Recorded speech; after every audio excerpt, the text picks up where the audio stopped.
Somewhere in Kyoto, there is a flower that has been dead for 3 days. And yet, it stands perfectly still, held in place by something small, heavy, and covered in spikes. It sits at the bottom of a shallow bowl. It doesn't move. It doesn't ask permission. The Japanese call it a kenzan, and they believe it does something no one can quite explain. A kenzan is simply a heavy lead disc covered in hundreds of fine brass needles. It sits at the bottom of a vessel.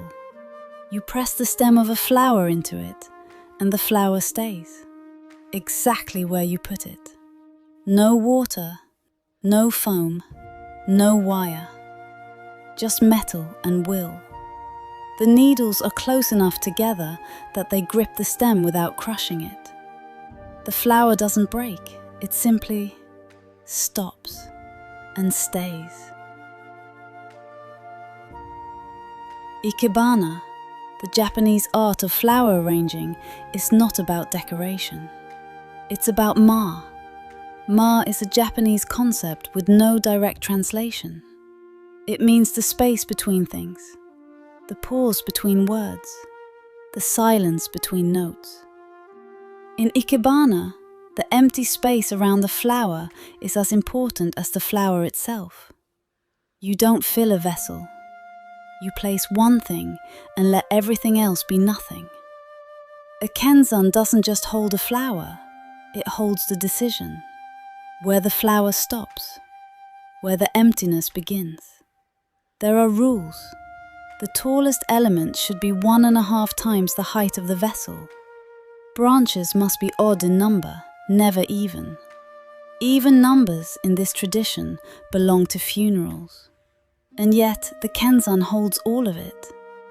Every rule, every silence. But here is what most people don't know. The kenzan was first used not for the living, but for the dead.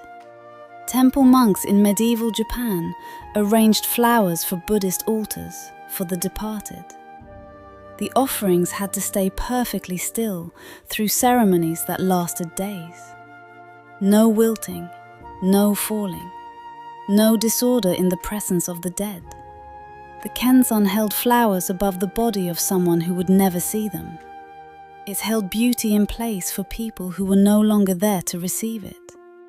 There is something in that which is difficult to look at directly. When ikebana reached Europe in the early 1900s, it was received as a kind of exotic decoration.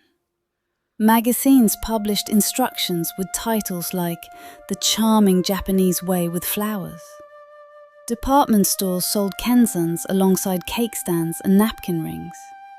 They were described as a curious oriental device for keeping arrangements tidy. They missed the point entirely. You cannot sell ma. You cannot package the space between things. You cannot put a price on the decision of where emptiness begins. The kenzan became a curiosity, an object without its meaning. Stripped of everything that made it matter. It survived anyway. There is a story about Sofu Teshigahara, the man who almost single-handedly brought ikebana to the modern world. He founded the Sogetsu school in 1927. He believed ikebana could be made anywhere, from anything. Not just flowers, but wire, stone, glass, paper. A journalist once asked him, "What does the kenzan do exactly?" He thought for a long time. The room was quiet. Then he said, "It does nothing. The flower does everything. The kenzan only refuses to let it fall." The journalist wrote that down, and then apparently sat in silence for quite some time. Today, a kenzan costs $12. You can buy one on any craft website. It will arrive in a small cardboard box with no instructions. There will be no mention of ma. No mention of medieval temples. No mention of the flowers that were arranged for people already gone. And yet, when you press a flower into it, something happens that is difficult to name. The flower doesn't fall. It doesn't move. It doesn't ask where it should go. It stays exactly where you placed it, as if it chose to be there, as if something held it, as if something still does.